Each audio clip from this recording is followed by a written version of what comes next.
Bonsoir chers amis, soyez les bienvenus alors sur ces plateaux. Ce soir, nous sommes à la veille de la fête de Saint-Louis Roi, 25 août. Cette année, nous célébrons particulièrement une année jubilaire, c'est le 750e anniversaire de la mort de Saint-Louis à Carthage, en Tunisie. Alors ce soir, je suis avec Ceriel Bocciarelli, une de nos paroissiennes, elle est française, et elle a un master en histoire médiévale. Bonsoir Ceriel. Bonsoir mon père. Ça va? Très bien. Merci d'être avec nous ce soir. Je suis ravie. Alors ce soir donc nous allons partager quelques moments ensemble pour découvrir mieux la figure de Saint Louis, sa spiritualité, sa vie chrétienne en profondeur. Déjà sur ce plateau, comme vous le voyez, derrière nous se trouve le reliquaire, le fameux reliquaire de Saint-Louis, on en parlera tout à l'heure, mais il va nous accompagner pour avoir déjà cette mémoire importante de Saint-Louis qui était ces grands rois, ces rois chrétiens, qui a illuminé son époque et qui pour nous aujourd'hui continue à être toujours un exemple, un modèle, étant donné qu'il est un saint de l'Église catholique. Alors, s'il faut commencer en disant qui est Saint-Louis, tout simplement, il faut dire que Saint-Louis est né à Poissy le 25 avril 1214, son diocèse d'origine, le diocèse de Versailles. Et puis, à l'âge de 12 ans, il accède au trône royal. Et c'était en 1226, à la suite de la mort de son père, Louis VIII. Et en fait, tout en étant petit, il ne pouvait pas, bien sûr, assumer la charge du royaume. Alors c'est sa mère, Blanche de Castille, qui va assurer l'intérim, qui va assurer également l'éducation chrétienne de Saint-Louis, et puis le préparer également pour assumer cette grande responsabilité de la royauté. S'il faut dire quelque chose de plus sur la vie de Saint-Louis, bien, nous les voyons en 1270 arriver à Tunis pour sa 8e croisade, enfin la dernière croisade qu'il a fait. C'est ici donc qu'il va décéder.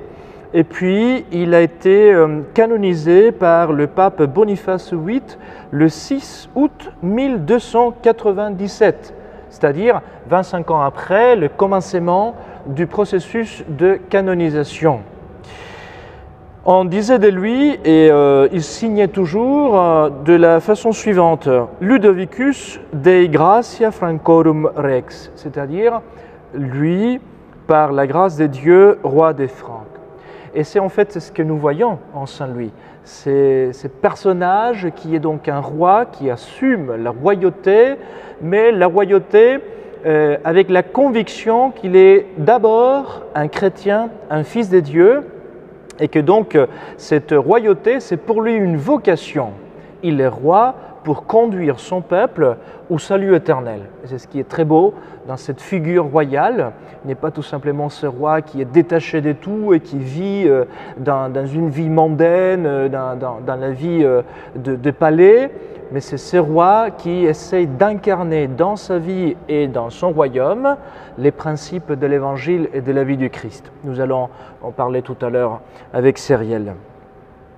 Donc on peut dire qu'il s'agit d'un roi qui est simple et humble, un roi qui considère qu'après sa mort, Dieu va le juger comme un autre mortel.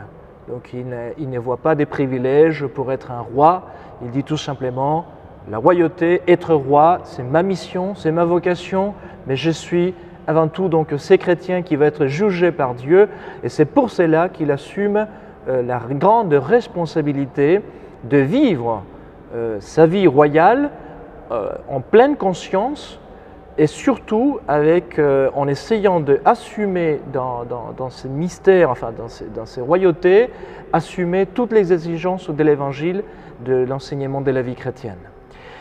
Voilà, donc, alors Ceriel, pour essayer de découvrir un peu plus la vie de Saint-Louis et en quoi Saint-Louis pourrait-il nous illuminer aujourd'hui par rapport à notre monde et par rapport à Dieu.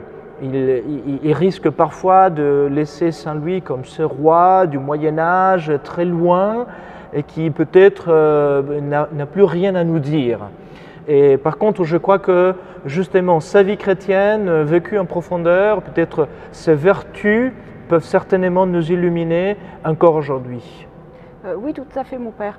Saint Louis a été un roi modèle, un chrétien modèle déjà à son époque, et il a tout fait aussi pour faire passer l'évangile autour de lui, autant auprès de son entourage que pour tous ces sujets, via les ordonnances, etc. Il a essayé de purifier en profondeur lui-même et son entourage et tout son royaume, parce qu'il avait justement conscience de ses responsabilités devant Dieu, du salut de ces sujets. Et il a été aussi un modèle, il n'a pas simplement fait passer un message, il a vécu profondément sa foi. Et si on suit par exemple les vertus théologales, la première c'est la foi, oui.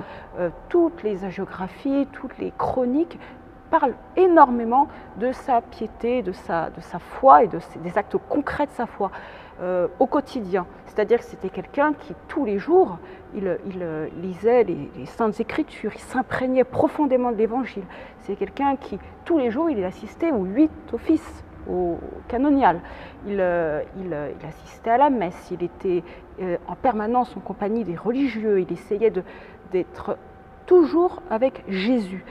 Et cela dès sa plus tendre enfance. Et vous avez parlé de Blanche de Castille. Blanche de Castille était très imprégnée de la foi et elle a fait en sorte que son fils soit entouré de personnes qui puissent lui enseigner la foi et lui permettre toute sa vie de vivre avec, en continuité. Donc il est entouré de personnes religieuses, des ordres des franciscains, des dominicains, et on le voit, par exemple dans cette image, on le voit à genoux, devant le livre des heures, en compagnie de son chapelain, voilà, et toujours avec beaucoup d'humilité, à genoux. Devenu adulte, sa piété sera toujours plus grande parce qu'il aura approfondi sa foi. Et ça, c'est très important à savoir, c'est que plus on approfondit sa foi, plus elle grandit, plus la grâce grandit en nous. Et c'est ça que Saint Louis a vécu toute sa vie. Et donc on le voit par exemple à la messe, au moment où l'hostie est consacrée, il est dans un état de grâce et d'humilité très très forte. Alors à propos de ça, justement, il est très intéressant de remarquer cette grande dévotion eucharistique de Saint Louis.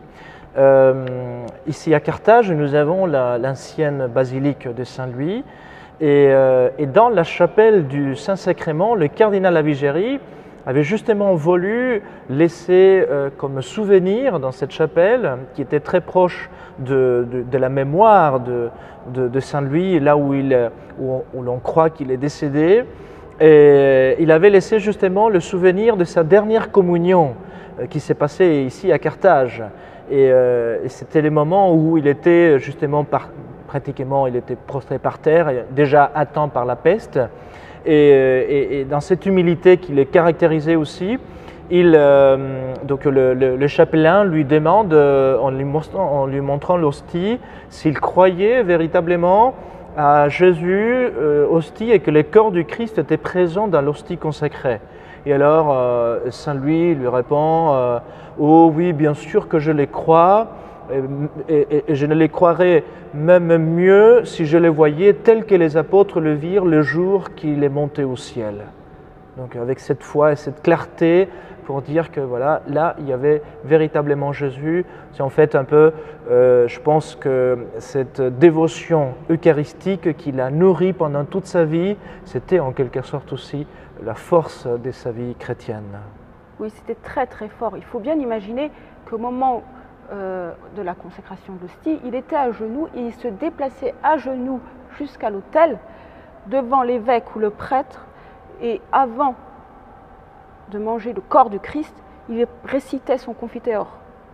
Et il était dans un état de contrition très très grand. Il avait les larmes aux yeux, il était très profondément habité par Jésus.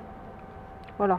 Et il faut bien voir aussi que même si ses devoirs l'appelaient à plein de missions, on le voit souvent, même quand il était à cheval, il récitait ses heures. il était en permanence avec Jésus. Et ça, c'est très important de le dire, parce que la foi, ce n'est pas juste une partie de sa vie, ça emplit la vie entière. Bien sûr. Voilà. Et qu'est-ce que l'on dirait alors, par exemple, là on a parlé de la foi des Saint Louis, eh bien par rapport à, pour continuer avec ses vertus théologales, tout simplement, l'espérance et la charité. Alors, Saint Louis est un roi qui a toujours vécu dans l'espérance, c'est-à-dire qu'il n'a jamais douté de l'amour de Dieu et du salut des hommes, de la promesse de la résurrection. Et ça, c'est très important de le dire, parce que souvent, quand les gens doutent, parce qu'il leur arrive des malheurs, il faut bien penser que Saint Louis, lui, il a eu beaucoup de malheurs, il a eu beaucoup d'événements dans sa vie qui ont fait qu'il aurait pu douter de sa foi. Mais ça, ce sont des tentations du démon. Ouais. Et ça, il le savait très bien. Et il lui-même enseignait, parce qu'il aimait beaucoup parler de Dieu et de la façon dont il fallait espérer. Il disait, quand on t'appelle à douter de ta foi, tu dois dire au démon, va-t'en, va-t'en. Et lui, au contraire, plus sa foi était poussée par un élément négatif, plus il se tournait vers Dieu. Ouais. Donc on peut se donner un exemple. Pendant la 7e croisade, il faut bien voir que à l'époque, prendre la mer, c'était très dangereux. Peu le faisaient. Donc déjà, se croiser et prendre la mer, c'était fort. C'était un risque déjà. Et il y a eu plusieurs événements en cours de voyage où le bateau a failli couler. C'est-à-dire que le bateau, sa nef a heurté des obstacles de pierre quand il voyageait vers Nicosie, la capitale de Chypre. Et là, tous les passagers ont pris peur, par exemple. Lui qu'est-ce qu'il a fait? Il s'est mis à genoux. Ouais. Il s'est mis à genoux et il a prié Dieu de tout son cœur. Il a prié Dieu pour qu'il veille sur l'ensemble des passagers. Et voilà, et ça c'est un acte de foi, c'est un acte d'espérance. Et donc c'est un modèle pour nous, parce que à chaque fois qu'on peut douter ou qu'on peut avoir peur, au contraire, plutôt que de s'éloigner, toujours se rapprocher de Dieu. Et justement, en se rapprochant des dieux, et comment on voit le roi Saint-Louis, ce roi que peut-être, étant donné qu'il était un roi, difficile de voir un homme charitable, alors que finalement les témoignages rendus à l'occasion du processus de canonisation montraient qu'il était un roi extrêmement charitable. C'est un roi extrêmement charitable, tout à fait. C'est un roi qui a mis l'amour au cœur de son existence. Et pour le prouver, il faut savoir que Saint Louis a écrit de sa propre main des enseignements à 2 de ses enfants, l'une de ses filles et son fils aîné, le futur roi Philippe III le Hardi, qui était son successeur. Ouais. Donc, c'était un roi, c'est un futur roi, un futur monarque. Et malgré tous les enseignements, toutes les choses qu'il pourrait bien lui dire, la première chose qu'il lui commande, avant toute chose, je cite, « Cher fils, je t'enseigne premièrement que tu aimes Dieu de tout ton cœur et de tout ton pouvoir, car sans cela, tu ne pourras jamais rien valoir. » Et c'est le premier commandement aussi qu'il fait à sa fille. C'est la première chose. Le reste, c'est totalement secondaire. C'est parce que l'amour que l'on doit avoir pour Dieu et pour son prochain, c'est ce qui ensuite filtre tout le reste, en fait. Bien sûr. Voilà. Et comment il concrétisait alors Saint Louis cet amour des dieux et des hommes qu'il vivait bien sûr par la grâce qu'il avait en lui-même, enfin cette action des dieux en lui-même. Alors comment cela s'est concrétisé, devenait donc une réalité visible? Comme tout chrétien, Saint Louis a tout fait pour suivre l'exemple de Jésus. Et donc, par exemple, on le voit le jeudi saint, il lave le pied des pauvres, les pieds même s'ils sont sales, même s'ils sont pourris, même s'ils sont très abîmés, il les accueille à sa table, il leur coupe le pain, il leur coupe la viande, il leur coupe le poisson, ceux qui n'ont pas de main ou qui ne peuvent pas le faire, ils sont aveugles, il leur donne à manger dans la bouche. Il n'est pas écœuré, il leur fait l'aumône. C'est quelqu'un qui a fait énormément l'aumône, qui a fait énormément de fondations. qui a aidé à chaque fois tous ceux qui pouvaient, tous ceux qui vivaient dans la pauvreté. Et cette capacité à être tourné vers son prochain et à l'aider a pu lui être reprochée de son temps. On lui disait, Sire, vous faites trop d'aumônes, vous dépensez trop d'argent pour toutes ces œuvres. Et lui, il répondait, si je dépense beaucoup d'argent quelquefois, j'aime mieux le faire en aumône faite pour l'amour de Dieu que pour frivolité et choses mondaines. Voilà.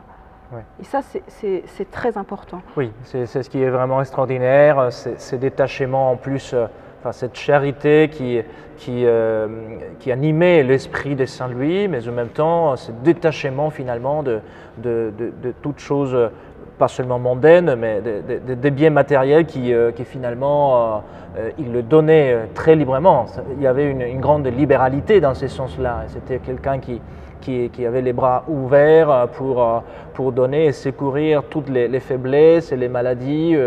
C'est très impressionnant de voir ces rois qui s'abaissent.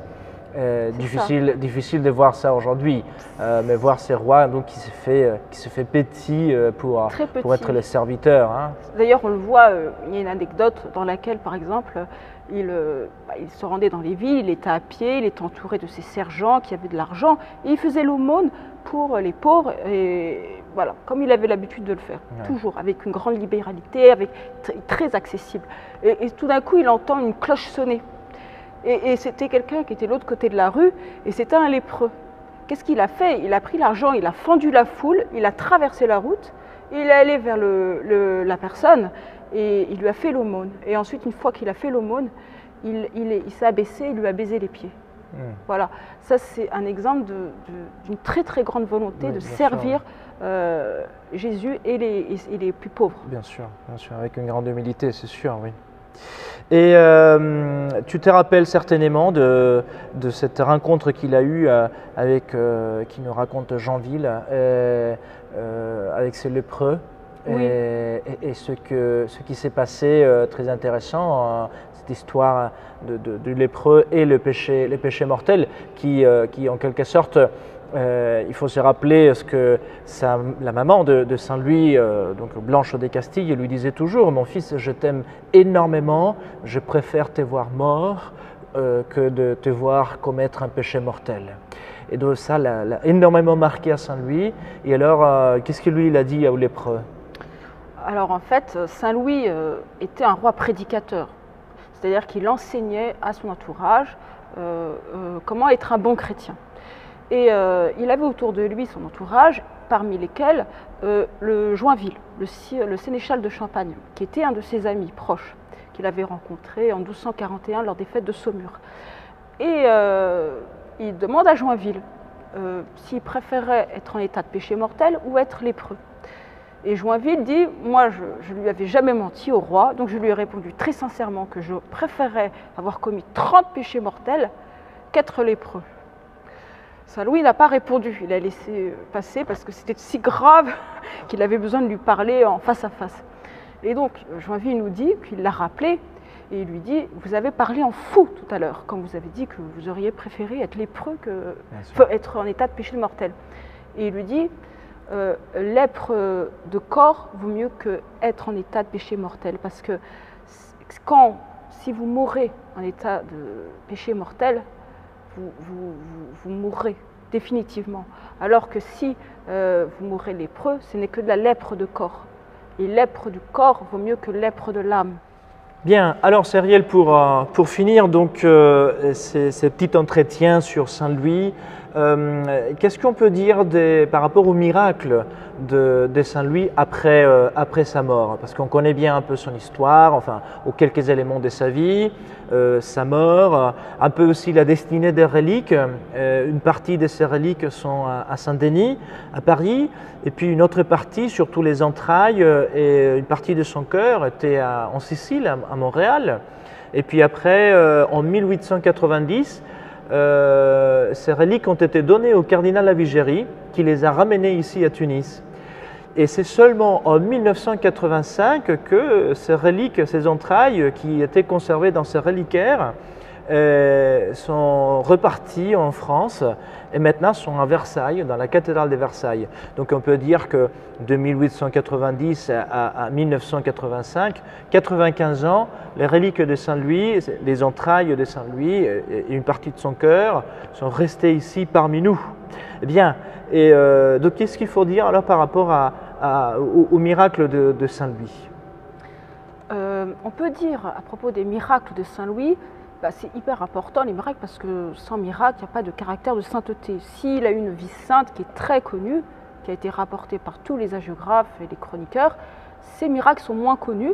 On les connaît à travers, surtout à travers les miracula écrits par Guillaume de Saint-Patus, qui était le confesseur de son épouse, Marguerite de Provence, et qu'il a eu entre les mains. Il ne les connaissait pas, il n'a pas été témoin de ces miracles, mais ces miracles ont été rapportés dans le procès de canonisation et surtout dans les deuxièmes enquêtes qui ont eu lieu en 1282. Donc il a eu ces pièces entre les mains et il a écrit, il les a rapportées très posément, très précisément dans les miracula. Et on trouve environ une cinquantaine de miracles officiels. Oui. La plupart ont eu lieu près du tombeau, à Saint-Denis, et ils rapportent tous des actes de guérison, très précisément. C'est-à-dire qu'il ne peut pas y avoir de mensonges, et c'était les enquêteurs qui ont procédé au recueil de ces miracles ont été très minutieux. Alors, par exemple, le miracle de cette fille qui avait une tumeur à la paupière, là. Oui, c'était une jeune fille qui avait une tumeur à la paupière, alors que ses parents ils étaient un peu désespérés. Donc, ils l'ont emmenée près du tombeau de Saint-Louis et ils lui ont mis la face contre le tombeau. Ouais. Et la 16e fois qu'ils se sont rendus au tombeau, la tumeur est tombée. Et il est apparu une croûte et ensuite elle a guéri. C'était terminé. Voilà. Pour finir alors, en conclusion de cet entretien sur Saint-Louis, comme nous avons essayé de le montrer, c'est justement de faire voir que la figure de Saint-Louis, tout en étant un roi, un monarque, il est cependant un chrétien avant tout et qu'il peut nous illuminer encore aujourd'hui. C'est-à-dire que Saint-Louis, il a compris l'importance de la grâce de Dieu dans sa vie. Il s'est ouvert à l'action de la grâce de Dieu par la pratique de vertus, notamment la vertu de foi, espérance, charité, mais tant d'autres vertus qu'il avait. Et ça nous montre alors cette importance, cette valeur de la grâce de Dieu qui agit efficacement là où nous laissons qu'elle puisse agir. Donc chacun de nous qui se laisse façonner par la grâce de Dieu, qui se laisse conduire par la grâce de Dieu, qui laisse finalement que le Christ puisse pénétrer dans sa vie à travers les enseignements de l'Église, à travers les enseignements de l'Évangile, et il peut parfaitement parcourir une vie de sainteté, de perfection chrétienne. Certes, il va y avoir toujours la faiblesse, la nature humaine qui est marquée par la faiblesse, les péchés peut-être, les échecs, les difficultés, mais cela montre plus parfaitement encore l'action de la grâce de Dieu. Et c'est ça ce qui s'est accompli dans la vie de Saint Louis, qui était donc ce roi chrétien, qui a vécu en toute simplicité, en toute humilité, cette imitation du Christ. Le cardinal secrétaire d'État du Vatican, le cardinal Parolin, il disait dans une célébration eucharistique dont il parlait de Saint Louis, il disait « La vie de Saint Louis met en lumière que la vie d'un chrétien est une vocation très noble, est un chemin de sainteté. » Et en plus, il disait « Saint Louis avait conscience que tout ce que Jésus avait souffert par amour pour nous était la seule voie de libération du péché et l'unique source de salut. » Voilà, alors merci Cériel pour cet entretien sur Saint-Louis. Espérons et prions alors ces grands rois qu'il nous aide, qu'il intercède pour nous, qu'il intercède pour nos deux pays, pour la Tunisie et pour la France, pour nos gouverneurs. Eh bien, nous vous disons alors merci, bonne soirée à tous et bonne fête demain de Saint-Louis.